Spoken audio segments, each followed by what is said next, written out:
welcome to the albums that saved us. On this episode, we examine Big Audio Dynamite. Big Audio Dynamite was a band formed from the slowly drifting ashes of The Clash. The Clash would last a little longer, but would never be the same. Co-founder Mick Jones had just been kicked out of The Clash for wanting to move the punk pioneers in new directions and into new sounds. Less than a year later, Jones quickly regrouped with Big Audio Dynamite. Big Audio Dynamite was confrontational like The Clash, but in a different way, exploring new directions like melding dance with rock and liberally sampling sounds and movie clips as part of the band's palette. My introduction to Big Audio Dynamite came in the mid-'80s, one day at a high school lip sync competition, one lunch in the school gym. This was a largely white high school, filled with surfer boys and new wave girls. 4 of the whitest, most popular kids did a lip sync to Bad, 2 in full Al Jolson-esque blackface to represent the band's black members. This interesting new sound struck some sort of chord with me. Big Audio Dynamite put out several albums and went through some lineup, sound, and even name changes. They had their share of hits, but eventually faded away when hip-hop, dance, and rave sounds started to become more mainstream. Though not many realized it at the time, bands like the Gorillaz are the babies of Big Audio Dynamite. The same can be said for bands like Rage Against the Machine, and unfortunately Limp Bizkit, as well as the myriad of others blending rock, rap, hip-hop, samples, and even DJs. Jones joined the Gorillaz on stage at one point, and this experience had to have made him wonder about getting the old Big Audio Dynamite back together with all original members. These mashup bands are original enough, but they wouldn't exist without the influence of Big Audio Dynamite.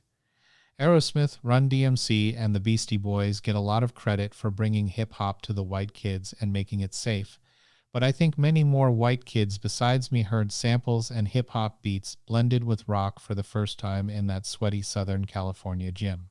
The Clash are one of the most influential bands of all time, but Jones was moving in a different direction than his partner Joe Strummer. The Clash had experimented with many different musical styles before: ska, reggae, dub, and toasting, but Jones wanted to keep it going, even on early demos of the Combat Rock album, the one that broke the Clash mainstream in the US, with videos on MTV and radio hits like Rock the Casbah and Should I Stay or Should I Go. Besides some of the stuff on Combat Rock, an even alternate mix of combat rock called Rat Patrol from Fort Bragg. Late Clash songs like This Is Radio Clash started setting the tone for the birth of Big Audio Dynamite. The influence of Big Audio Dynamite is appreciated much more in retrospect than it was at the time. Big Audio Dynamite was much different from The Clash. Strummer and Jones did get back together to work on the Big Audio Dynamite sophomore effort, number 10 Upping Street. But sadly, never again as The Clash. They were pioneers least of all in the use of sampling, beating even many hip-hop artists that would become known for sampling to the punch. But here's to Big Audio Dynamite, appreciation of their legacy, and hopefully more kids of all colors appreciating this band as much more than a mere throwback nostalgia act. Thanks for listening to the albums that saved us. Find me at #albumsthatsavedus.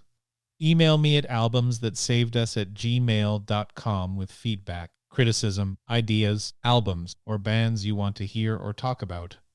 Join the conversation on Facebook at facebook.com/albumsthatsaveduspodcast, and there's a Facebook group as well. Albums That Saved Us is also on Twitter or X, Instagram, TikTok, and YouTube.